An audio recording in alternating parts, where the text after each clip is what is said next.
الحمد للہ رب العالمین والصلاة والسلام علی الانبیاء والمرسلین اعوذ باللہ من الشیطان الرجیم بسم اللہ الرحمن الرحیم رب اشرح لی صدری ویسر لی امری واحلل عقدۃ من لسانی یفقہوا قولی واجعل لی وزیرا من اہلی۔ محترم سامعین، السلام علیکم ورحمۃ اللہ وبرکاتہ۔ الحمدللہ، قرآن پاک کا مطالعہ ہمارا جاری ہے۔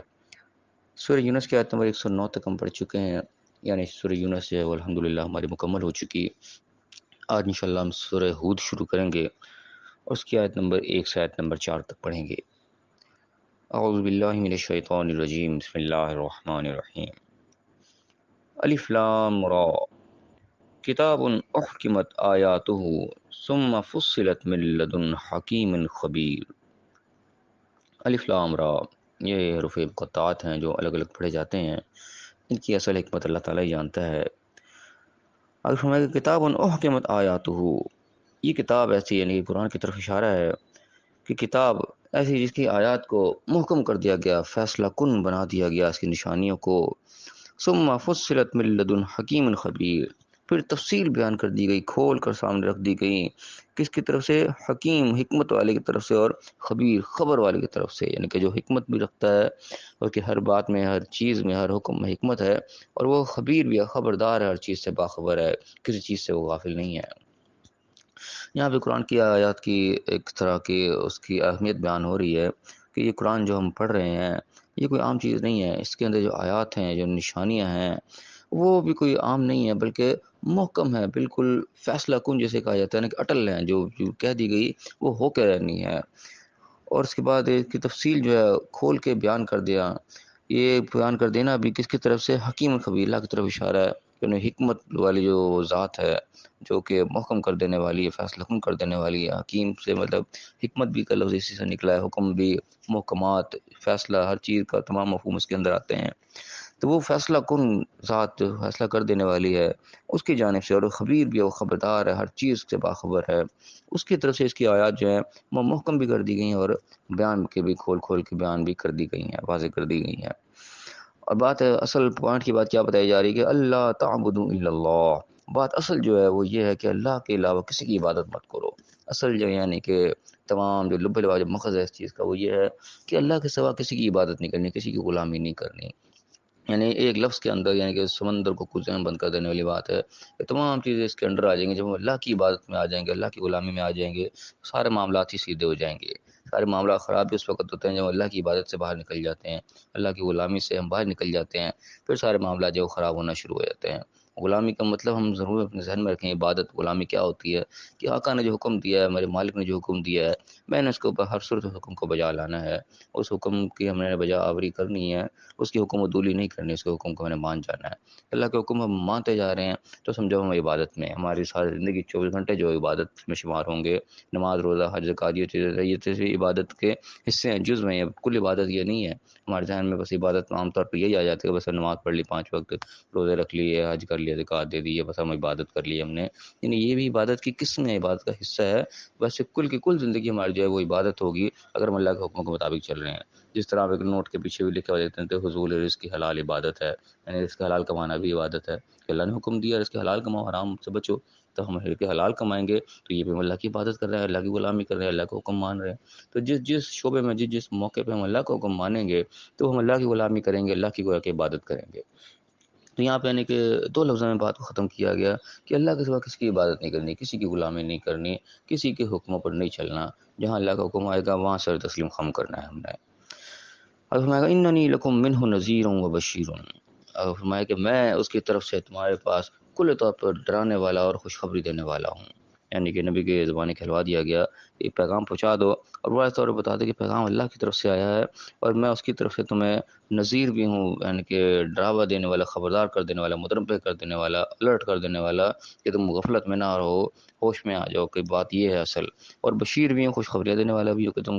اس پہ چلو گے اللہ کے حکموں پر، تمہیں کیا کیا انعامات ملیں گے، وہ بھی تمہیں خوشخبریاں ہی بتاؤں گا، تمہیں وہ معلوم نہیں اللہ نے کیا کیا نام تمہارے لیے رکھے ہوئے ہیں۔ جنت بھی ہے آخرت کے لیے، اور دنیا میں بھی جو نام و کرام ہے وہ تمہیں ملیں گے اللہ کی غلامی میں اگر زندگی گزارو گے۔ ہمیں کہ وہ انستغفروا ربکم، اور دوسری بات ہے کہ اپنے رب سے بخشش مانگو، پردہ پوشی مانگو اللہ کی طرف سے، یعنی کہ انسان ہے، انسان سے غلطی ضرور ہوتی ہے، انسان غلطی کا پتلا ہے، جتنا مرضی انسان بچتا بچاتا چلے پھر بھی غلطی انسان سے ہو جاتی ہے، اس کے لیے اللہ تعالیٰ سے بخشش ضرور مانگنی، معافی ضرور مانگنی کہ یا اللہ میرے سے بھی غلطی ہو جائے گی، جو لاکھ بچتے بچاتے بھی غلطی ہوگی تو میری غلطیوں پر پردہ ڈال دینا، اس کو سب کے سامنے میری رسوائی نہ کرنا، اس چیز کے لیے یعنی کہ اللہ تعالیٰ سے بخشش مانگتے رہیں۔ ثم توبوا الیہ، پھر تو اسی کی طرف پلٹو، یعنی کہ غلطی ہوگی انسان غلط راستے کی طرف جائے گا، پھر پلٹ کے اسی کی طرف آؤ، توبہ کرو، توبہ کا اصل مطلب جو ہے وہ یو ٹرن لے لینا ہے، واپس آ جانا ہے، کہ انسان غلط راستے چلا پھر پلٹ کے فوراً سیدھے راستے کی طرف آ گیا، یہ ہوتی ہے اصل میں توبہ۔ اور توبہ کا مطلب یہ ہے کہ جس کام کو چھوڑا وہ دوبارہ نہ کیا جائے، کیونکہ جب یو ٹرن ہم لے لیتے ہیں پھر سمجھو راستہ ہمارا پورا پلٹ جاتا ہے، پھر اس راستے پہ واپس نہیں جاتے، اگر اسی راستے پہ واپس چلے جا رہے ہیں تو سمجھو ہم نے یو ٹرن کوئی نہیں لیا، پھر تو وہیں چلے جا رہے ہیں۔ توبہ کا مقصد یہ ہوتا ہے جب اس کام کو چھوڑ دیا پلٹ کے ہم دوسری طرف آ گئے، پھر اس کام کو ساری زندگی پھر کبھی نہیں کرنا، پھر وہ ہوتی ہے سچی توبہ۔ تو اللہ ہمارا کہ بخشش مانگو، اس سے پردہ پوشی کا سوال کرو اور پلٹ آؤ اس کی طرف واپس۔ یمتعکم متاعا حسنا الی اجل مسمى، وہ تمہیں بہترین جو ہے ایک وقت مقررہ تک بہترین تمہیں فائدہ پہنچائے گا، تمہیں اس کا یعنی کہ مال متاع جسے ہم کہتے ہیں وہ تمہیں حاصل ہوگا وقت مقررہ تک۔ وَيُؤْتِي كُلَّ ذِي فضل فضلہ، ہر صاحب فضل کو جو فضل کا حقدار ہوگا اس کو اس کا فضل دے گا وہ، یعنی جو اللہ کے حکم کے مطابق ہم چلیں گے، اللہ سے ڈریں گے، اس چیز سے جو چیز اللہ نے روکا ہے اس سے ہم بچیں گے تو اللہ تعالیٰ ہمیں اس کا فائدہ پہنچائے گا وقت مقرر، یعنی کہ دنیا کی طرف یہاں اشارہ ہو رہا ہے، وقت مقرر سارے دنیا کو کہا جاتا ہے، آخرت کا تو ٹائم لمٹ کوئی بتائی نہیں گئی ہمیں، تو ہم وقت مقرر تک اللہ تعالیٰ ہمیں اس کا فائدہ دے گا، یعنی کہ دنیا میں بھی اس کا ہمیں فائدہ ہوگا، خالی یہ نہیں کہ ہمیں آخرت میں جنت مل جائے گی اور دنیا کو ہماری خراب ہو جائے گی اللہ کے حکموں پہ چل کے، ایسا ہرگز نہیں ہے، جب اللہ کے حکم کے مطابق چلیں گے دنیا میں فائدہ حاصل ہوگا، تو دنیا کا فائدہ ظاہر ہے کہ وہ وقت مقرر تھا کہ عارضی ہے، ہمیشہ کا تو ہے نہیں، اور اس کے بعد ہر صاحب فضل جو فضل کا حقدار ہوگا اللہ کی طرف سے ثواب کا حقدار ہوگا وہ اس کو ملے گا۔ وہ ان طلّو، اور اگر تم موڑو گے یعنی کہ اس طرف نہیں آؤ گے، پلٹو گے نہیں، اللہ کی توبہ نہیں کرو گے، جو راستہ بتایا جا رہا ہے اس راستے پہ نہیں چلو گے، فإنی اخاف علیکم عذاب یوم کبیر، تو مجھے ڈر ہے پھر تمہارے حق میں بہت بڑے دن کے عذاب کا ڈر ہے، یعنی کہ بہت بڑے دن کا عذاب وہ کوئی بھی ہو سکتا ہے، دنیا میں کوئی دن جو ہے وہ بڑا ہو سکتا ہے عذاب کے لحاظ سے، اس طریقے سے قوموں پر آیا، آخرت کا دن تو پھر ہے ہی، اس کو تو یوم کبیر کہا جاتا ہے، یعنی کہ اللہ کی طرف سے سزا پھر آ جائے گی، وہ دنیا میں بھی چاہے آ جائے چاہے آخرت میں بھی آ جائے چاہے دونوں طرف آ جائے کچھ بھی آ جائے، وہ پھر اللہ کے رحم و کرم پہ ہوں گے، ہمارا گناہ ہماری غلطی کس لیول کی ہوگی اور کس لیول کے ہم سزا کے مستحق ہوں گے وہ اللہ ہی فیصلہ کرے گا۔ بات یہ ہے کہ اگر ہم نے منہ موڑا تو پھر یعنی کہ وعید سنا دی گئی کہ مجھے ڈر ہے، یعنی کہ یہاں پہ خوشخبری پہلے بتا دی گئی اور وہ ڈراوا بھی دے دیا کہ دونوں معاملات میں یعنی کہ چلو گے اس کے راستے پہ تو بھی ملے گا، فضل بھی ملے گا، فائدہ ملے گا، دنیا میں بھی ملے گا، لیکن اگر منہ موڑا تو پھر جو ہے وہ ڈر ہے کہ تمہیں پھر بہت بڑے دن کا عذاب جو ہے وہ سزا جو ہے وہ آ پکڑے گی۔ اللہ مرجعکم، تم سب نے لوٹنا اللہ کی طرف ہی ہے، اصل ٹھکانہ اللہ کی طرف ہی ہے، اس کے بچ کے ہم کہیں نہیں جا سکتے، وہ علی کل شیء قدیر، وہ ہر چیز کے اوپر قادر ہے، اس کی قدرت پہ ہر چیز کے اوپر حاوی ہے، اس کی قدرت سے کوئی چیز باہر نہیں ہے، کوئی چیز یعنی کہ اس کے ناممکن نہیں ہے، ہمیں جو چیز ناممکن نظر آ رہی ہے کہ ایسا کیسے ہو سکتا ہے، وہ ہمیں لگتا ہے ایسا کیسے ہو سکتا ہے، اللہ تعالیٰ کے لیے کوئی مشکل نہیں ہے، اللہ تعالیٰ مسبب الاسباب ہے، اس اسباب کو پیدا کر دینے والا ہے، سبب ایسے بن جاتے ہیں وہ خود بخود کام وہ ہو جاتا ہے، ہم دیکھتے ہیں یار یہ ایسے بھی ہو سکتا تھا، انسان دیکھتا رہ جاتا ہے، وہ ہمیں چیز ناممکن نظر آتی ہے لیکن اللہ کے ناممکن نہیں ہے، وہ اللہ کل شیء قدیر ہے، ہمارا کام ہے کہ بس جو اللہ کا حکم سامنے آ گیا اس کے اوپر ہم عمل پیرا ہو جائیں، اس کے جو نتائج ہمیں نظر آ رہا ہے کہ یہ کیسے ہو جائے گا وہ کیسے ہو جائے گا اس میں کرنے کی ضرورت نہیں، جب اللہ تعالیٰ کا واضح حکم سامنے آ گیا کہ ہمیں اگر بےمانی نہیں کرنی تو نہیں کرنی، لوگوں کا مال نہیں کھانا تو نہیں کھانا، کسی کو دھوکہ نہیں دینا، بات سیدھی کرنی ہے تو پھر سیدھی ہی کرنی ہے، جو اللہ کا واضح حکم سامنے آ گئے اس کے اندر پھر ہماری لاجک اور ہمارے جو ہے سیاست اور سارا کچھ جو ہمارے جو ہے نا دور رست ہماری کیا کہنا چاہیے کہ بڑی دور تک ہم نظر رکھتے ہیں جی یہ ہوگا تو یہ ہوگا، سارے رزلٹ ہم دیکھ رہے ہوتے ہیں، وہ ساری چیزیں بھی ایک سائڈ پہ ہو جاتی ہے، جب اللہ کا حکم سامنے آ گیا پھر ہم نے وہی کرنا ہے جو اللہ نے کہہ دیا، اس کے نتائج پھر ہم نے اللہ پہ چھوڑنے ہیں، کیونکہ وہ مسبب الاسباب والا کل شیء قدیر ہے، وہ ہمارے معاملات کو خود بخود سیدھا کر دے گا، وہ کیسے کرے گا وہ ہمارے سوچنے کی ضرورت نہیں ہے، ہمارا کام ہے اللہ کے حکم پہ ہم نے کیسے عمل کرنا ہے، ہم نے یہ سوچنا ہے، جب اللہ کا حکم سامنے آ گیا تو بس ہم نے اس پر عمل کرنا ہے۔ تو اللہ تعالیٰ میں سمجھنے کی توفیق عطا فرمائے۔ چھوٹی چھوٹی سی آیات بالکل محکم آیات ہے، واضح آیات ہیں، کوئی اس میں راکٹ سائنس نہیں ہے جو ہمیں سمجھ نہ آئے۔ اللہ تعالیٰ میں صحیح سمجھ کے بس صحیح عمل کرنے کی توفیق عطا فرمائے۔ ہمارے عملوں کی کمزوری ہے، ہم عمل کر نہیں پاتے اس طریقے سے کرنے کا حق ہے، ہمیں پتہ بھی ہوتا ہے کام غلط ہے، پھر بھی ہم کرتے چلے جا رہے ہوتے ہیں۔ اللہ تعالیٰ میں ہر غلط کام سے محفوظ فرمائے، صحیح معنوں میں اللہ کی غلامی اور اللہ کی عبادت کرنے کی توفیق عطا فرمائے، اور دنیا اور آخرت دونوں جگہ کامیاب فرمائے، آمین۔ وآخر دعوانا ان الحمد للہ رب العالمین۔ الحمد للہ رب العالمین، والصلاة والسلام علی الانبیاء والمرسلین۔ اعوذ باللہ من الشیطان الرجیم، بسم اللہ الرحمن الرحیم۔ رب اشرح لی صدری ویسر لی امری واحلل عقدۃ من لسانی یفقہوا قولی واجعل لی وزیرا من اہلی۔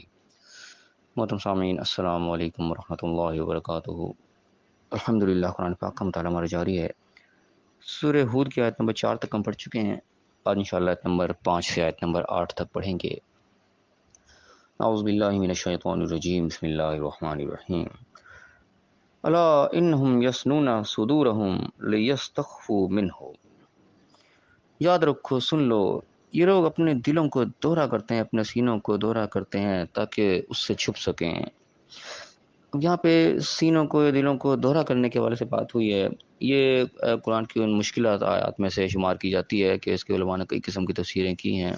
بہرحال یہاں پہ ہم مختصر بات دیکھیں تو یہ ان کا ایک اللہ تعالیٰ سے چھپنے کا ایک انداز بیان ہوا ہے کہ اللہ تعالیٰ سے کچھ چھپانے کی کوشش کرتے ہیں کہ اللہ تعالیٰ ہماری پکڑ نہ کرے۔ اس میں یعنی کہ اپنے کو ڈبلنگ کرتے ہیں اور ڈبل چال چلتے ہیں، نہ ادھر کے نہ ادھر کے، جس کو اللہ تعالیٰ اس طریقے سے بیان کرتا ہے کہ لا الہ الا ولا الہ الا، نہ اس طرف ہوتے نہ اس طرف ہوتے ہیں، بیچ بیچ میں، یعنی کہ وہ ایسا کہتے ہیں نا اٹھو مت بیٹھو والی بات۔ اب چاہے اس کو اٹھو کہہ دے کہ میں نے کہا تھا اٹھو مت بیٹھو، یا میں اس کو الٹا کر دوں کہ اٹھو مت بیٹھو، یعنی کہ دو قسم کی باتیں، دوہری باتیں کہ بچنے کی کوشش کرتے ہیں، کوئی یوں کریں گے تو ادھر کر لیں گے، ادھر کی تو ادھر پلٹ جائیں گے۔ تو یہ کوئی اس قسم کے انداز کا یہاں پہ تذکرہ ہوا ہے پیچھے، کیونکہ ایسے لوگوں کا تذکرہ آیا کہ جو کہ اللہ کے باغی ہیں، ان کے بارے میں اللہ نے کہا کہ تم سب نے اللہ کی طرف ہی لوٹنا ہے، تو پھر اللہ تعالیٰ ہر چیز کے اوپر قادر ہے۔ تو اسی قسم کا بیان مزید آگے چلا کہ یہ لوگ جو ہیں سینوں کو بھی اپنے دوہرا کرتے ہیں، دلوں میں ویسے ڈبلنگ کرتے ہیں تاکہ اس سے چھپ سکیں۔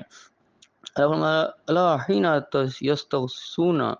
اللہ حین یستغشون ثیابہم، یاد رکھو جب یہ اپنے کپڑوں کو بھی اپنے اوپر لپیٹ کے رکھتے ہیں، یعنی کہ اوپر سے بھی یعنی کہ ظاہری طور پہ چھپ جاتے ہیں، تو یعلم ما یسرون وما یعلنون، وہ تو ان کے چھپے ہوئے اعلانیہ سب کو جانتا ہے۔ انہ علیم بذات الصدور، وہ تو دلوں کی چھپی باتوں کو بھی جاننے والا ہے، یعنی کہ اس سے تم نہیں کسی صورت بھی چھپ سکتے، جتنے مرضی تم داؤ پیچ کھیل لو، جتنے مرضی تم اپنے مکر اور چال بازیاں کر لو، اس سے نہیں چھپ سکتے۔ کپڑوں کے اندر بھی تم چھپ جاؤ، جو بھی تم اعلانیہ کہو، چھپا کرو، وہ سب کچھ جانتا ہے۔ صرف اتنا نہیں، وہ دلوں کی چھپی ہوئی باتوں کو بھی جانتا ہے، جو ہمارے دل کے اندر چھپا ہوا ہے نا، جو تم پلان کر رہے ہو، اصل جس کی وجہ تم یہ گیم کھیل رہے ہو ڈبل، اس کے پیچھے تمہاری نیت کیا ہے وہ اس کو بھی جانتا ہے، تم اس سے چھپ نہیں سکتے۔ اس قسم کی حرکتوں کا فائدہ کوئی نہیں ہونے لگا۔ اگلے لائن وما من دابۃ فی الارض الا علی اللہ رزقها، کوئی زمین پر ایسا جاندار نہیں ہے مگر اس کے رزق کی ذمہ داری جو وہ اللہ کے اوپر ہے۔ وہ یعلم مستقرها ومستودعها، وہ اس کا ٹھہرنا بھی اور اس کا جو ہے لوٹنا، اس کو بھی وہ اچھی طریقے سے جانتا ہے۔ کل فی کتاب مبین، ہر چیز ایک کھلی روشن کتاب کے اندر درج ہے، درج ہوتی چلی جا رہی ہے۔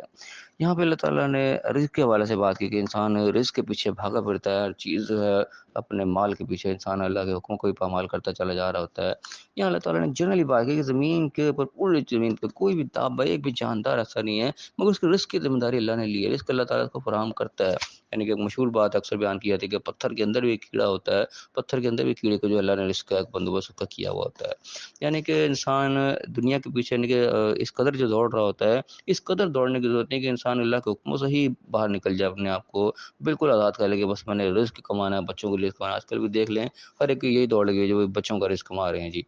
رزق کمانے کے لیے اتنا دغدغہ کرنے کی ضرورت نہیں کہ انسان اللہ کے حکموں سے آگے نکل جائے کہ اللہ نے اگر نماز کا حکم دیا، ہمارے پاس نماز کا ٹائم ہی نہیں ہے، وہ رزق کمانے کے اندر ہی لگے ہوئے ہیں۔ اللہ تعالیٰ نے اور ذمہ داریاں ڈالی ہیں، ان سے ہم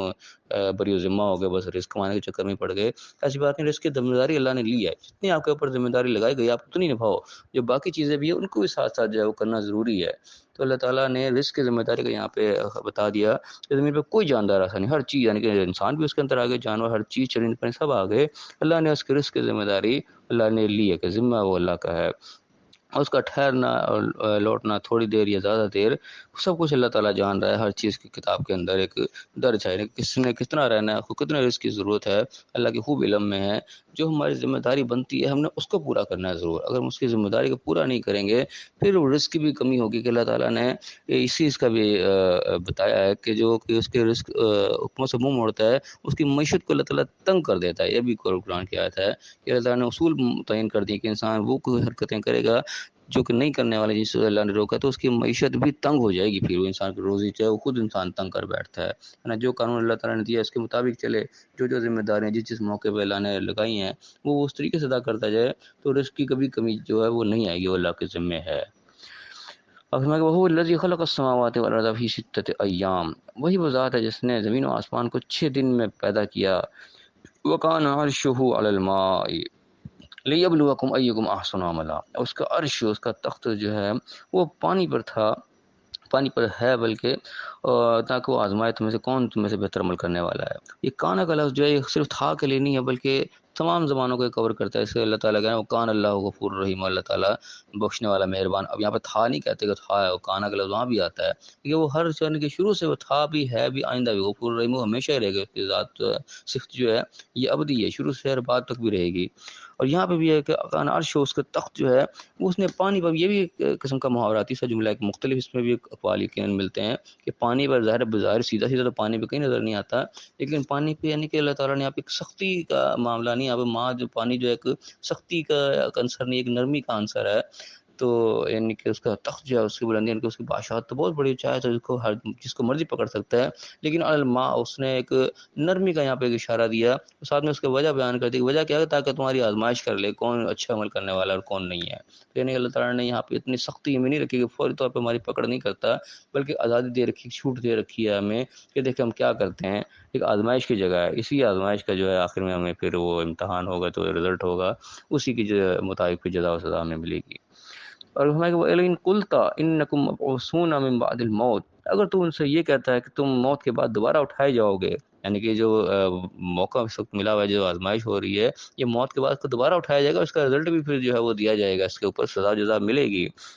لَيَقُولَنَّ الَّذِينَ كَفَرُوا إِنْ هَٰذَا إِلَّا سِحْرٌ مُّبِينٌ، کفر کرنے والے، انکار کرنے والے، وہ کہتے ہیں کہ یہ تو کھلا جادو ہے۔ اب یہاں پہ ہم غور کریں کہ اس بات کو کہ تم دوبارہ اٹھائے جاؤ گے، اس کو جادو سے تعبیر کیا گیا کہ دوبارہ اٹھائے جانے کے بارے میں کہیں گے تو کھلا جادو ہے۔ اب سوچنا چاہیے اس میں جادو والی کون سی بات ہے، یہاں کوئی کرتب تو کر کے دکھایا نہیں جا رہا، کوئی جو ہے بوتل میں سے جن تو نہیں نکال کے دکھایا جو کہ یہ تو جادو ہو گیا، نہیں۔ یہاں قرآن پاک میں سحر کا لفظ جو ہے یہ ایک دھوکے کے لیے استعمال ہوا ہے زیادہ تر، کہ دھوکہ، بس اہم فضول کی بات کی جا رہی ہے کہ موت کے بعد دوبارہ اٹھائے جائیں گے، تو دھوکے والی بات ہے، ایسا کیسے ہو سکتا ہے؟ یعنی اس چیز کو ایک بناوٹی بات کو، جھوٹی بات کو، یعنی کہ جس کی حقیقت کوئی نہ ہو، اس کو سحر سے، جادو سے تعبیر کیا جاتا ہے۔ اسی طریقے سے یعنی کہ موسیٰ علیہ السلام کے وہ جو واقعات ہے، جادوگر جو تھے، وہ سحر اسی طریقے سے کہ وہ اصل تھا نہیں، اس طریقے سے آنکھوں کو جو دکھاتے تھے وہ اصل ہوتا نہیں تھا، لیکن جو موسیٰ علیہ السلام نے کر کے دکھایا تھا وہ بالکل اصل تھا، وہ دھوکہ نہیں تھا، اس لیے ان کا کہ یہ جادو نہیں ہے، اور جادوگر جو تھے وہ مان لے آئے تھے۔ سحر کا لفظ یعنی کہ ایک دھوکے کے طور پہ استعمال ہوتا ہے قرآن کے اندر، کہ حقیقت ایسی نہیں ہے، بناوٹی بات دکھائی جا رہی ہے ہمیں، آنکھوں جو دکھائی جا رہی ہے یہ اصل ہے نہیں۔ تو اسی لیے یہاں پہ موت کے بعد دوبارہ اٹھنے کو بھی جادو قرار دے دیا گیا کہ یہ تو جادو، موت کے بعد دوبارہ کون اٹھے گا؟ حالانکہ جو تصور جادو کا ہمارے ذہن میں ہے کہ موت کے بعد دوبارہ اٹھنا ہے، اس کے اندر تو ایسی کوئی چیز نہیں ہے جادو والی، لیکن اس کو بھی یہاں بتایا جا رہا ہے کہ یہ جو ہے اس کو جادو بولیں گے کہ تو سحر ہے۔ تو سحر کا یعنی کہ معنی جو ہے اصل میں دھوکہ ہے، یہاں پہ قرآن پاک میں جو استعمال ہوا ہے اس طرح کا جادو نہیں جو ہمارے ذہن میں رہتا ہے۔ اب میں بولا نخرنا عنہم العذاب الى امة معدودة ليقولن ما يحبسه، اور اگر ہم ان کا عذاب کو مؤخر کر دیں، امتوں کو ایک گنتی کے حد تک مؤخر کر دیں، تو وہ کہیں گے بتاؤ کس نے روک رکھا ہے اس کو، اس کا مذاق اڑائیں گے، یعنی کہ تم نے عذاب آ کیوں نہیں رہا ہم پہ، وہ سارے ہم کر رہے ہیں نافرمانی، جو بھی تم کہہ رہے ہو تو ہم مان نہیں رہے، تو کون ہے اس کو روک کے بیٹھا ہوا ہے؟ یا اللہ یاد رکھو کہ یوم یاتیہم لیس مصروفا عنہم، جس دن وہ ان کے اوپر آ جائے گا پھر ان کو کوئی ٹالنے والا نہیں ہوگا، وحاق بہم ما کانوا بہ یستہزئون، اور جس چیز کا مذاق یہ اڑا رہے ہیں وہ چیز ان کو آ گھیرے گی۔ یعنی کہ اللہ تعالیٰ نے ایک بس مہلت رکھی ہوئی ہے، ایک ٹائم لمٹ رکھی ہوئی ہے، اس وقت تک اللہ نہیں بھیجنا، لیکن جب وہ موقع آ جائے گا پھر وہ چاہے موت کی شکل میں آ جائے، کسی شکل میں بھی آ جائے، وہ پھر آ جائے گا، پھر اس کو کوئی ٹالنے والا نہیں ہوگا۔ یعنی ایک چیز تمہیں نہیں پہنچ رہی ہے تو اس کو غنیمت جانو، اپنی اصلاح کرو اس کے اندر، یہ نہیں کہ نہیں آئی تو تم اس کا مذاق اڑانا شروع کر دو۔ اگر اللہ نے وعدہ کیا جو چیز کا وہ پھر ہو کر رہے گی۔ جیسے یہاں دھوکے باز لوگ، فراڈ کرنے والے لوگ، وہ بس اپنے فراڈ کرنے میں لگے ہوئے ہیں، جی ہمیں تو کچھ نہیں ہوتا، ہم تو کر رہے ہیں سارا کچھ جو بھی، لیکن جب اللہ تعالیٰ نے اس کا رزلٹ غلط بتایا کہ جب کسی دھوکہ فراڈ کرو گے اس کا تمہیں نقصان ہوگا ہی ہوگا، تو یقیناً وہ ہوگا، اب چاہے وہ دنیا میں ہو جائے، فوری طور ہو جائے، تھوڑا لیٹ ہو جائے، کچھ نہ ہو تو پھر آخرت میں تو ہو کر ہی رہے گا۔ وہ اس چیز کے جو ہم غلط حرکت کریں گے اس کا نقصان ہمیں ہر صورت میں ہوگا۔ تو وہی بات یہاں پہ اس میں بیان کی جا رہی ہے کہ وہ کہتے ہیں کہ جو یہ عذاب تو آیا نہیں ہے، وہ اس کا مذاق اڑائیں گے۔ یہ اللہ کہہ رہے کہ جس دن وہ آ گیا پھر وہ ٹلنے والا نہیں ہے، پھر جس چیز کا مذاق اڑا رہے ہیں اسی میں وہ پکڑے جائیں گے۔ تو اللہ تعالیٰ میں صحیح سمجھنے کی توفیق عطا فرمائے۔ یہ زندگی کی تھوڑی سی مہلت اللہ نے ہمیں آزمائش کے لیے دی ہوئی ہے، سب ذہن میں رکھیں۔ اللہ تعالیٰ میں صحیح سمجھنے کی، صحیح عمل کی توفیق عطا فرمائے، اس آزمائش میں اللہ میں کامیابی عطا فرمائے، دنیا اور آخرت دونوں جگہ کامیاب فرمائے، آمین۔ وآخر دعوانا الحمد للہ رب العالمین۔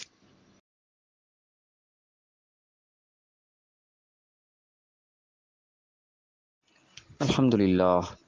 للہ رب العالمین، والصلاة والسلام علی الانبیاء والمرسلین۔ اعوذ باللہ من الشیطان الرجیم، بسم اللہ الرحمن الرحیم۔ رب اشرح لی صدری ویسر لی امری واحلل عقدۃ من لسانی یفقہوا قولی واجعل لی وزیرا من اہلی۔ محترم سامعین، السلام علیکم ورحمۃ اللہ وبرکاتہ۔ الحمدللہ، قرآن پاک کا مطالعہ ہمارا جاری ہے۔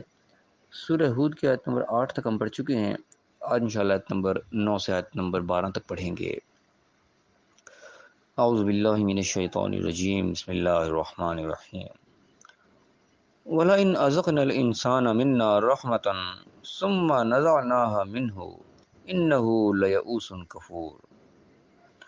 اور اگر ہم انسان کو اپنی رحمت کا مزہ چکھائیں، اپنی رحمت میں سے کچھ اس کو دیں، ثُمَّ نَزَعْنَاهَا مِنْهَا، پھر ہم اس سے واپس چھین لیں، إِنَّهُ لَيَئُوسٌ کفور، تو وہ نہایت ہی نا امید اور مایوس اور ناشکرہ کفر کرنے والا ہو جاتا ہے۔ یہاں پہ انسان کی ایک کیفیت، ایک خصلت جو بیان کی جا رہی ہے کہ انسان کے اوپر کوئی اچھا وقت آتا ہے، اللہ کی طرف سے کوئی نعمتیں ملتی ہیں، کوئی خوشی ملتی ہے، کوئی بڑا کوئی مال دولت مل گیا، کوئی لاٹری نکل آئی، کوئی ایسی کوئی چیز مل گئی کہ انسان کو اچانک سے خوشی ملی، اللہ کی طرف سے ملی، کوئی اپنا اس میں خاص کوئی کمال نہیں تھا، اللہ کی طرف سے خوشی ملی، اس کے بعد وہ واپس چھن گئی، کسی مسئلہ ہوا وہ واپس نکل گئی۔ تو انسان کی عادت یہ ہے کہ انسان اس کے جانے کے بعد ایک دم سے بہت مایوس ہو جاتا ہے، نا امید ہو جاتا ہے کہ شاید بس اب کوئی اچھا وقت آئے گا ہی نہیں، اور ناشکرہ ہونے کے بن جاتا ہے، اللہ کی ناشکری کرنا شروع کر دیتا ہے۔ یہ یعنی کہ ایک عیب انسان کا جو بیان کیا جا رہا ہے، اور اکثر اس قسم کی چیز ہم آنکھوں سے مشاہدہ کرتے ہیں، اپنے گریبانوں میں جھانک کے ہم دیکھیں تو اس قسم کی خامیاں ہمیں اپنے اندر بھی نظر آئیں گی۔ تو کوئی چیز مل جاتی ہے تو ہمیں بڑی خوشی ہو رہی ہوتی ہے، لیکن اگر وہ چھن جائے کسی وجہ سے، کوئی مسئلہ بن جائے، تو انسان کا دل ایک دم سے جو ہے نا وہ بجھ سا جاتا ہے، لیکن ایسا نہیں ہونا چاہیے۔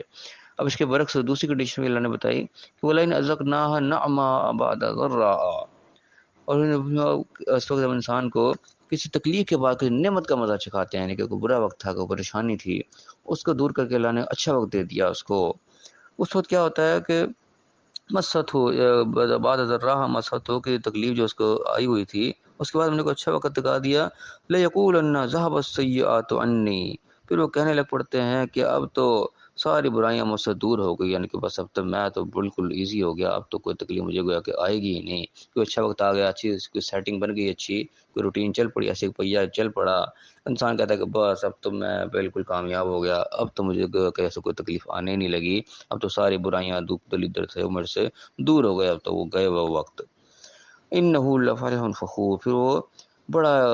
ان کی خوشیاں منانے والا، اترانے والا ہو جاتا ہے، شوخیاں مارنے لگ جاتا ہے، انسان کے اوپر کوئی اچھا وقت آ جائے تو انسان بڑا ان کے اچھلنا شروع کر دیتا ہے۔ یہ یعنی کہ کنڈیشن انسانوں کے اندر نظر آتی ہے کہ ایک دوسرے ایکسٹریم پہ چلے جاتے ہیں، ایک دوسری سائڈ پہ ایکسٹریم پہ چلے جاتے ہیں، جبکہ انسان کو بین بین رہنا چاہیے، درمیانی راستہ اپنانا چاہیے۔ کوئی اچھا وقت کے بعد اگر کوئی برا وقت، کوئی تکلیف کا وقت آیا ہے تو اس کا بھی اللہ کی طرف انسان متوجہ رہے کہ وہ ٹھیک ہے، وہ پہلا وقت تھا، وہ شکر کرنے کا وقت تھا، شاید میں سجدے کی شکر نہیں ادا کر سکا، اب جو وقت آیا یہ صبر کا وقت ہے، یہاں پہ ثابت قدمی دکھانی ہوگی، ڈٹ کے محنت کرنی پڑے گی، اللہ سے انسان مدد مانگتے ہیں، اللہ مع الصابرین، اللہ صبر کرنے والوں کو ساتھ ہے۔ برا وقت آتا ہے انسان پہ، پریشانی کا وقت آتا ہے تو اس وقت صبر کی ضرورت ہوتی ہے کہ انسان ثابت قدم رہے، ڈگمگائے نہ، ڈولے نہ، بھاگے نہ، گھبرائے نہ۔ تو جب ہم صبر ثابت قدم رہیں گے تو اللہ نے پھر حوصلہ میں دیا ہے کہ اللہ تعالیٰ صبر کرنے والوں کے ساتھ ہے۔ لیکن اس کے بعد کوئی اچھا وقت آ جائے تو اس وقت بھی انسان کو اترانا نہیں چاہیے، دوسروں کو حقیر نہیں جاننا شروع کر دینا چاہیے، اپنے پچھلے برے وقت کو بھولنا نہیں چاہیے۔ کو تنگی کا وقت گزرا ہوتا ہے اس کو بھی یاد رکھے انسان، اور اچھے وقت پہ اللہ کا شکر ادا کرے گا، اللہ تعالیٰ شکر ہے وقت ہے وہ گیا تو نے اچھا وقت دکھایا۔ اس اچھے وقت پہ انسان کو زیادہ محتاط ہونا چاہیے اور اللہ کے حکموں کو زیادہ سامنے رکھنا چاہیے کہ اچھا وقت اللہ نے دیا ہے، اس اچھے وقت میں میرے پر کیا کیا ذمہ داریاں عائد ہوتی ہیں، کیا کیا کام مجھے کرنے چاہیے جو اس کے ساتھ ملک ہیں، تو اس کام کو ہم کرتے چلے جائیں گے، اللہ تعالیٰ کے کام کو سامنے رکھ کے چلیں گے تو اچھا وقت انشاءاللہ مزید اچھے سے اچھا ہوتا جائے گا۔ اللہ تعالیٰ کہتا ہے اللہ ان شکر تم لازیدنکم، تم میرا شکر کرو گے میں تمہیں اور زیادہ دوں گا۔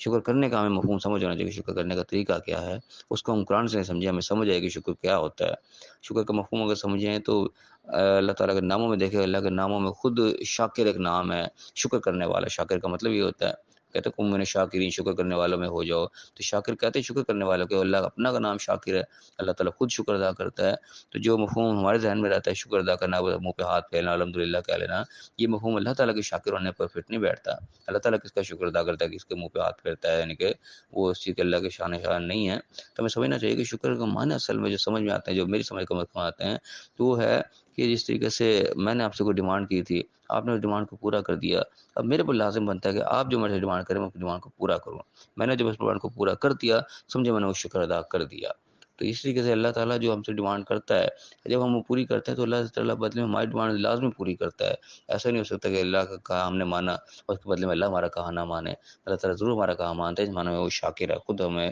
جو ہے وہ بدلے کا بدلہ ضرور دیتا ہے۔ تو اسی طرح جب اللہ تعالیٰ نے ہماری کسی ڈیمانڈ کو پورا کیا، ہماری کسی خواہش کو پورا کیا، ہماری کسی ضرورت کو پورا کیا، تو اس کے بدلے میں جو اللہ تعالیٰ ہم سے ڈیمانڈ کر رہا ہے، جو ہمارے پر ذمہ داری لگا رہا ہے، وہ لازمی ہمیں ڈیمانڈ کو پورا کرنا چاہیے، اس ذمہ داری کو لازمی نبھانا چاہیے۔ وہ ہم نبھائیں گے تو ہم شکر کا حق ادا کریں گے۔ یہ مفہوم ضرور ذہن میں رکھا کریں۔ تو اللہ تعالیٰ نے کہا کہ جب انسان پہ اچھا وقت آتا ہے تو انسان شیخیاں ماننے لگ پڑتا ہے، بڑا جو خوشیاں منانے لگ پڑتا ہے، اترانے لگ پڑتا ہے۔ یہ چیز نہیں ہونی چاہیے۔ الا الذین صبروا وعملوا الصالحات، ہاں مگر یہاں اللہ نے ایکسیپشن ذکر کی، سوائے ان لوگوں کے جو صبر کرتے ہیں، ڈٹے رہنے والے ہوتے ہیں اور عمل الصالحات نیک اعمال کرنے والے ہوتے ہیں، یعنی کہ ان کا یہ وتیرہ نہیں ہوتا، وہ برے وقت میں بھی صبر کریں گے، ثابت قدم رہیں گے، ڈٹے رہیں گے، اچھا وقت بھی آئے گا تو عمل الصالحات کریں گے، نیک کام کریں گے، اچھے کام کریں گے، پٹڑی سے نہیں اتر جائیں گے۔ جن لوگوں کے بارے میں اللہ نے فرمایا کہ اولئک لہم مغفرۃ و اجر کبیر، یہ وہ لوگ ہیں جن کے لیے معافی بھی ہے، پردہ پوشی بھی ہے اور بہت بڑا اجر ہے۔ یعنی کہ ایسے لوگ جس روش پہ چلیں گے ان سے بھی ظاہر غلطیاں کوتاہیاں بھی کہیں ہوں گی تو اللہ تعالیٰ ان کو بخشے گا، معافی بھی کرے گا، اور اجر کبیر، ان کو بہت بڑا اجر اللہ تعالیٰ دے گا۔ یعنی کہ اس روش پہ چلیں گے تو اللہ تعالیٰ کا اجر ان کو انعامات اور زیادہ ملیں گے، کبیر بڑے تعداد کے اندر ملیں گے، بہت بڑا اجر ان کو ملے گا، اور یقیناً دنیا میں بھی ملے گا اور آخرت میں بھی ملے گا۔ یہاں اللہ نے کوئی قید نہیں لگائی کہ آخرت میں خالی ملے گا دنیا میں نہیں ملے گا، ایسا نہیں ہے۔ جب اس کے حکم پر ہم چلیں گے دنیا بھی اللہ تعالیٰ ہمیں یقیناً دے گا اور آخرت کی کامیابی اللہ تعالیٰ ہمیں دے گا۔ اگلا فرمایا کہ فلعلک تارک بعد ما یوحى الیک وضاعق به صدرک ان یقولوا لولا انزل علیہ کنز او جاء معه ملک۔ فرمایا کہ کیا تو بعض جو چیزیں تیرے پر وحی کی جا رہی ہیں ان میں سے شاید کوئی چھوڑ بیٹھے گا اور اپنے دل کو تنگ کرے گا اس وجہ سے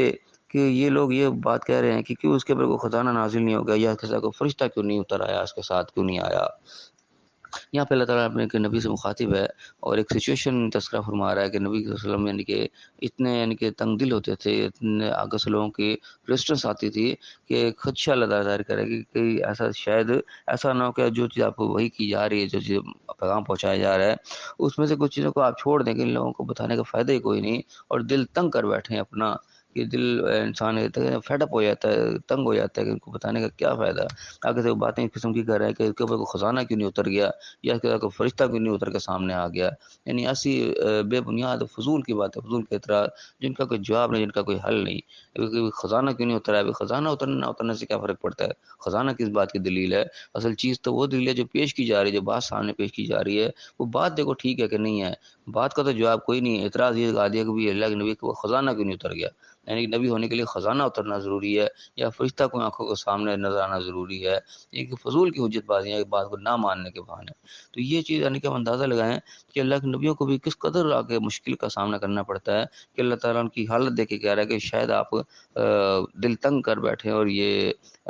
وہی جو ہے اس میں اس کو چھوڑ بیٹھیں کہ کیا ان کو میں بتاؤں، اس کو اصلاحی کی نہیں ہے، بات سننے کو تیار نہیں ہے۔ لیکن ظاہر ہے کہ ایسا نہیں کرنے کا، ایسا کام کرنا نہیں ہے۔ اللہ فرمایا کہ انما انت نذیر، بے شک آپ جو ہیں وہ نذیر ہیں، ان کو خبردار کر دینے والے، متنبع کر دینے والے ہیں۔ آپ کی ڈیوٹی اتنی ہے کہ جو پیغام آ رہا ہے ان تک پہنچاتے چلو، مانے نہیں مان رہے جہاں مرضی جائیں، جہنم میں جائے، اگر ان کو وہی راستہ پسند ہے تو جائیں جہاں جانا ہے۔ آپ کا کام ہے ان کو متنبع کر دینا، خبردار کر دینا، تاکہ کل کو کوئی حجت باقی نہ رہے، کل کو اللہ کے سامنے عذر نہ پیش کریں کہ اللہ ہمیں تو پتہ ہی نہیں چلا، ہمیں کسی نے بتایا نہیں، سمجھایا نہیں۔ آپ اپنی حجت ان پہ تمام کر دیں۔ تو یہاں پہ اندازہ لگائیں کہ اللہ تعالیٰ کے پیغمبر بھی جو ہیں، جو کہ پاک ہستیاں، یعنی کہ گناہوں سے آزاد، کوئی گناہ نہ کرنے والے اور سرکشی سے پاک، بالکل پرفیکٹ شخصیت ہوتے ہیں، ان کو بھی کتنی یعنی کہ مشکلات کا سامنا کرنا پڑتا ہے، کہ جن کو براہ راست اللہ کی تائید حاصل ہوتی ہے، ان کو بھی لوگ اس قدر تنگ کرتے ہیں کہ اللہ تعالیٰ ان کی کنڈیشن ذکر کر رہا ہے کہ آپ دل تنگ ہو جائیں گے شاید، اور جو ہے وہ وہی جو کو چھوڑ بیٹھیں گے کہ یہ لوگ اگر یہ اس قسم کی باتیں کر رہے ہیں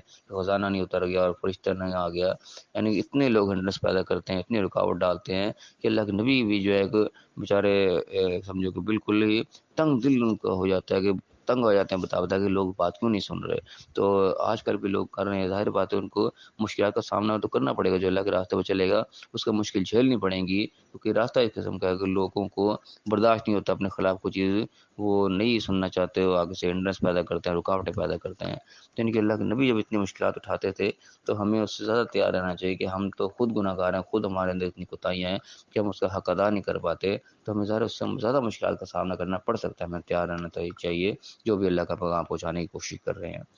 فرمایا کہ انما انت نذیر، کہ تمہاری ڈیوٹی جو اللہ تعالیٰ نے بتایا کہ صرف متنبع کر دینے کی، اس بات یعنی کہ بڑا حوصلہ افزا ہے کہ ہم اپنا کام تندہی کے ساتھ کرتے چلیں، کوئی سن رہا یا نہیں سن رہا وہ جانے، اس کا کام جانے، لیکن ہمارا کام ہے ایک دفعہ کو حجت تمام کر دیں، بات کو اتنے اچھے طریقے سے پہنچا دیں جس طریقے سے پہنچانے کا حق ہے، کہ ہمارے اوپر کوئی بلیم نہ آئے کہ ہم نے اپنا جو حق ادا کرنا تھا وہ کر دیا، آگے ماننا نہ ماننا جو ہے وہ اگلے کی مرضی ہے، زبردستی جو ہے منوایا نہیں جا سکتا۔ واللہ ولا کل شیء وکیل، اللہ تعالیٰ ہر چیز پر کارساز ہے، یعنی کہ باقی کام پھر اللہ کے سپرد کیا جائے، باقی کام اللہ نے بنانا ہے، بات کو آگے پہنچانا، آگے کسی کے دل میں اتارنا نہ اتارنا، کون کس کا حقدار ہے اتنا، وہ اللہ تعالیٰ کے مطابق اس کا معاملہ کرے گا، وکیل اللہ، یہ کارساز اللہ تعالیٰ، یہ وہ کرے گا سارا کام۔ ہمارا کام جو ہے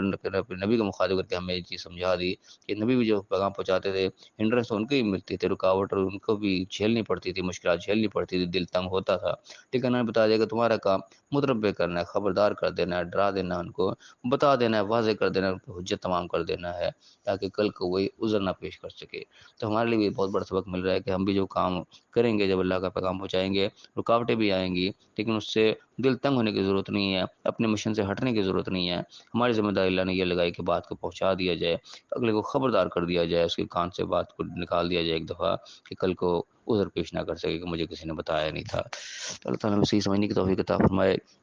جو ذمہ داری ہم پر اللہ نے ڈالی ہے ہمیں اس کو صحیح سمجھنے کی توفیق عطا فرمائے، اس ذمہ داری کو اچھے طریقے سے نبھانے کی توفیق عطا فرمائے، اور جو اللہ کی نعمتیں ہمیں اللہ نے دی ہمیں اس کا صحیح معنی میں شکر ادا کرنے کی توفیق عطا فرمائے۔ اگر کوئی ہم سے چھینی بھی ہے، کوئی ہماری غلطی کی وجہ سے یا اللہ کے کوئی امتحان کی وجہ سے، تو ہمیں اس کے اوپر صحیح معنی میں صبر کرنے کی توفیق عطا فرمائے، جو عمل جس وقت کرنا چاہیے اس وقت پہ اللہ تعالیٰ ہمیں وہی عمل کرنے کی توفیق عطا فرمائے، اور دنیا اور آخرت دونوں جگہ کامیاب فرمائے، آمین۔ وآخر دعوانا ان الحمد للہ رب العالمین۔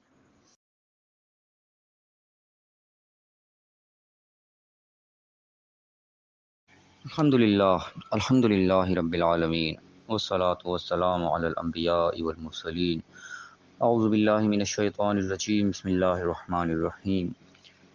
رب اشرح لی صدری ویسر لی امری واحلل عقدۃ من لسانی یفقہوا قولی واجعل لی وزیرا من اہلی۔ محترم سامعین، السلام علیکم ورحمۃ اللہ وبرکاتہ۔ الحمدللہ، قرآن پاک کا مطالعہ ہمارا جاری ہے۔ سورہ ہود کی آیت نمبر 12 تک ہم پڑھ چکے ہیں، آج انشاءاللہ آیت نمبر 13 سے آیت نمبر 16 تک پڑھیں گے۔ اعوذ باللہ من الشیطان الرجیم، بسم اللہ الرحمن الرحیم۔ ام یقولون افتراہ،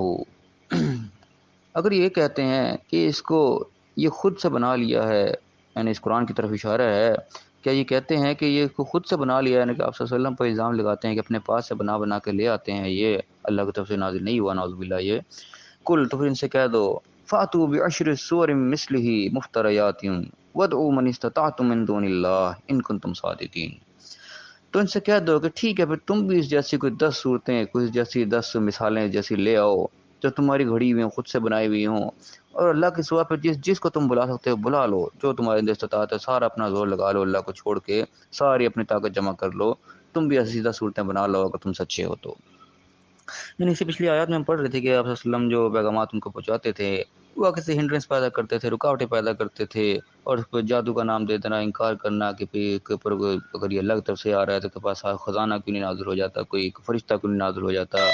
یعنی کوئی واضح طور پہ کوئی معجزہ، کوئی سامنے کی چیز دیکھنا چاہتے تھے کہ سامنے کچھ نظر آئے ہمیں کہ ہمیں پتہ لگے واقعی اللہ کی طرف سے، ایسے منہ سے کہنے سے کیا ہوتا ہے، تو منہ کے کہنے کی باتیں تو ہم بھی کہہ لیں گے، اس قسم کی باتیں آگے بناتے تھے۔ تو اس کا جواب دیا جا رہا ہے کہ اگر یہ کہتے ہیں کہ ٹھیک ہے یہ تم نے خود سے بنا لیا، اللہ کی طرف سے نازل نہیں ہے، تو ٹھیک ہے پھر تم بھی لے آؤ، اتنی صورتیں تمہارے سامنے نازل ہو گئی، اتنا قرآن تمہارے سامنے نازل ہو گیا، اللہ کی طرف سے آیا ہے، اگر یہ سارا کچھ انہوں نے خود سے بنایا ہوا ہے تو ٹھیک ہے 10 تم بھی سے مثالیں پیش کر دو کہ تم سچے ہو، اور اللہ کے سوا جتنے بھی اپنی طاقت جمع کر سکتے ہو کر لو، جس کو اپنا معاون بنانا چاہتے ہو بنا لو، کھلا چیلنج دے دیا۔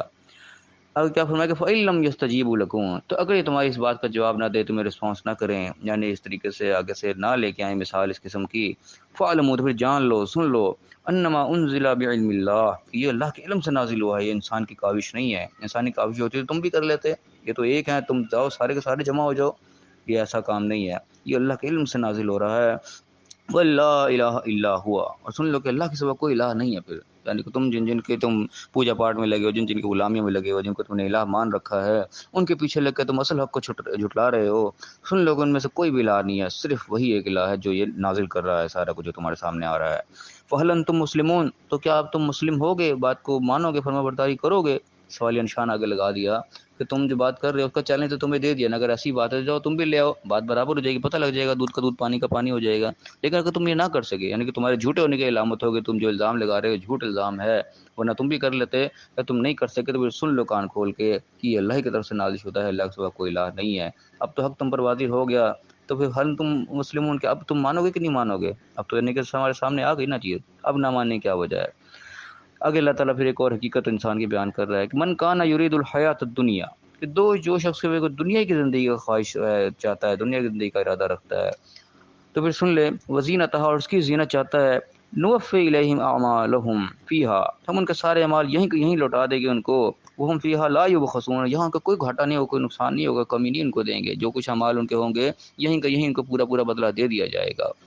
یعنی انسان جب حق کا جھٹلاتا ہے، انسان تو بوجھتے ہوئے اس سے کنارہ کرتا ہے، اس کے پیچھے کہیں نہ کہیں دنیاوی منفعت، دنیاوی محبت جو ہے اس کے اندر چھپی ہوئی ہوتی ہے، کوئی مفاد اس کا دنیا کے اندر کا ہی ہوتا ہے جو اس کو حق کو قبول نہیں کرنے دے رہا ہوتا ہے، چاہے دنیا کی شہرت ہو، چاہے وہ دنیا کی عزت ہو، چاہے دنیا کا مال دولت ہو، دنیا کا نام اور وہ جو بھی ہو، کہیں نہ کہیں اس کے پیچھے دنیا ہی ہوتی ہے، آخرت نہیں ہوتی ہے، اگر آخرت سامنے ہو تو پھر تو حق کو ضرور قبول کرے گی، اس کا بدلہ ظاہر ہے آخرت میں اس کو چاہیے، لیکن جب آخرت کو اگنور کر کے انسان دنیا کے پیچھے پڑتا ہے تب وہ حق کو جھٹلانا شروع کرتا ہے۔ تو اسی پیچھے ساری بحث اسی چیز پہ ہے کہ تم حق کو جھٹلا رہے ہو، لے آؤ پھر اپنی دلیل پیش کر دو، وہ سب کوئی نہ کر سکے، سب چیزوں میں فیل ہو گئے، اب بھی تم مانو گے کہ نہیں مانو گے؟ پھر بھی نہیں مان رہے تو ظاہر بات ہے کہ دنیا کی زندگی تمہارے اندر جو ہے وہ گھر کر گئی ہے، دنیا کا مال، اس کی زینت، اس کی جو ہے ساری رونق وہ تم چاہتے ہو، تو پھر سن لو پھر جو دنیا کی زندگی اس کی رونق چاہتا ہے وہ اس کا سب یہیں مل جائے گی، وہ لوٹا دے گا، جو بھی اعمال تم کر رہے ہو، جتنی بھی اگر تم کوئی نیکی کے کام بھی کر رہے ہو، کوئی بڑی بڑی NGOs بھی چلا رہے ہو، بڑے فلاحی کام بھی کر رہے ہو، اس کا بھی جو بھی اجر و ثواب ہے سارا کچھ جو تمہارا بنتا ہے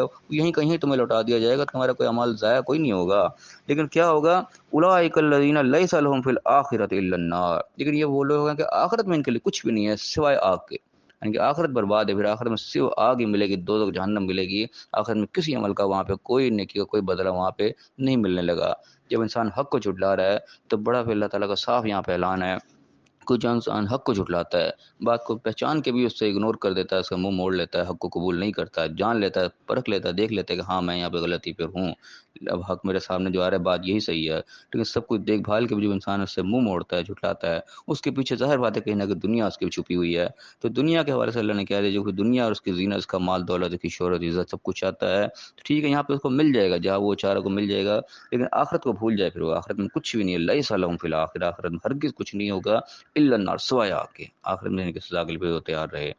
وَحَبِطَ مَا صَنَعُوا فِيهَا، جو کچھ اس نے یہاں پہ کمایا ہوگا وہ سب کا سب برباد ہو جائے گا، جو بھی یہاں کچھ کیا دھرا ہوگا، کوئی اچھے کام کیے ہوں گے، کسی کا کوئی بھلا کیا ہوگا، کسی کا کام آیا ہوگا، کوئی بھی جو کچھ نیکیاں کی ہوں گی، اگر دنیا کی محبت اس کے اندر چھپی ہوئی ہے اور اس محبت کے پیچھے وہ حق کو ٹھکرا رہا ہے تو وہ سوچ لے کہ وہ سارا کچھ کیا دھرا اس کا اکارت ہو جائے گا، آخرت میں اس کو کچھ بھی نہیں ملنے لگا۔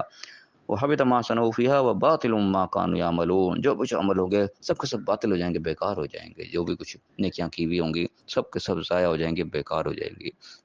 یہ اللہ نے بالکل دو ٹوک الفاظ میں صاف ستھرا حق ہمارے سامنے واضح کیا یہاں پہ، کہ اگر ہم حق کو جھٹلاتے ہیں، کوئی بات ہمارے سامنے صحیح پیش کر رہا ہے، یہ یعنی کہ بڑا آج کل کا المیہ ہے ہمارے یہاں، یعنی کہ فرقہ واریت ہے، سارا کچھ ہے، تعصب ہے، ایک دوسرے کو یعنی کہ ہر شخص ایک دوسرے کو غلط کہنے کے چکر میں ہے، اور اس حد تک ہم آگے بڑھے ہوئے ہیں کہ حق کو قبول کرنے کے تیار نہیں ہوتے۔ اگلا کسی اور فرقے سے تعلق رکھتا ہے، کسی اور جماعت سے تعلق رکھتا ہے، تو وہ سمجھو ذہن میں پہلے بٹھا رہے گا اس کی ہر بات غلط ہے، اس کی ہر بات کو ہم نے ٹھکرانا ہے، پہلے ذہن سے پختہ کیے ہوئے ہیں کہ ہم تو ٹس سے مس نہیں ہوں گے، تم جو مرضی کر لو۔ ایسے الفاظ میں نے خود لوگوں کے منہ سے سنے ہیں کہ وہ کہتے ہیں ہم پہ کوئی اثر نہیں ہوگا، تم جو مرضی کہہ دو۔ جب انسان اس حد تک چلا جاتا ہے تو وہ سمجھو کہ وہ حق کو ٹھکرانے والا ہو جاتا ہے، حق بھی اس کے سامنے بیان ہو رہا ہوگا تب بھی وہ کہے گا میں تو نہیں بدلوں گا اپنے آپ کو، تم جو مرضی کرتے رہو۔ تو انسان اس نتیجے پر پہنچ جائے، اس حد تک پہنچ جائے، وہ سن لے، اس کے لیے اللہ نے بڑا واضح اعلان کیا ہے کہ اس کے پیچھے ظاہر بات ہے کہ دنیا کی منفعت چھپی ہوئی، جو آخرت کو اس قدر اگنور کر رہا ہے کہ حق کو اس نے ماننا ہی نہیں ہے، تو بھی سن لے وہ دنیا کا مال کو دنیا کے اندر مل جائے گا، جو وہ چاہتا ہے اللہ اس کو دے دے گا، جتنی بھی وہ نیکیاں، جو بھی سارے اعمال کر رہے ہیں، نماز، روزہ، حج، زکوٰۃ، جو کچھ بھی چیزیں ہیں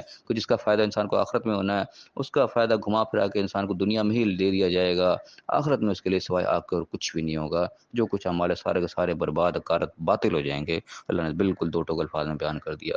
اللہ تعالیٰ ہمیں اپنی اصلاح کرنے کی توفیق عطا فرمائے، ہمارے اندر اتنی سختی نہیں آنی چاہیے کہ حق ہمارے سامنے بیان ہو رہا ہو اور ہم اس کو صرف اس وجہ سے اگنور کرتے چلے جائیں کہ یہ ہمارا مخالف ہے، ہم نے اس کی بات کو نہیں ماننا، ہم نے اس کی بات کو مان لیا تو یہ تو ہماری بےزتی ہو جائے گی، ہماری جو ہے وہ ساری بنی بنائی عمارت زمین بوس ہو جائے گی، گر جائے گی۔ ان چیزوں کو دیکھ کے اگر ہم نے حق کو ٹھکرا دیا تو پھر اللہ کا فتویٰ بڑا سخت ہے کہ آخر میں پھر کچھ نہیں ملے گا سوائے آگ کے، سارا کیا کرایا جو ہے اس میں پانی پھر جائے گا۔ اللہ تعالیٰ ہمیں صحیح سمجھنے کی، صحیح عمل کرنے کی توفیق عطا فرمائے، حق کو دیکھ کر اللہ تعالیٰ ہمیں اس کو صحیح پہچاننے کی توفیق عطا فرمائے اور اس کو قبول کرنے کی بھی توفیق عطا فرمائے اور دنیا اور آخرت دونوں جگہ کامیاب فرمائے، آمین۔ وآخر دعوانا الحمد للہ رب العالمین۔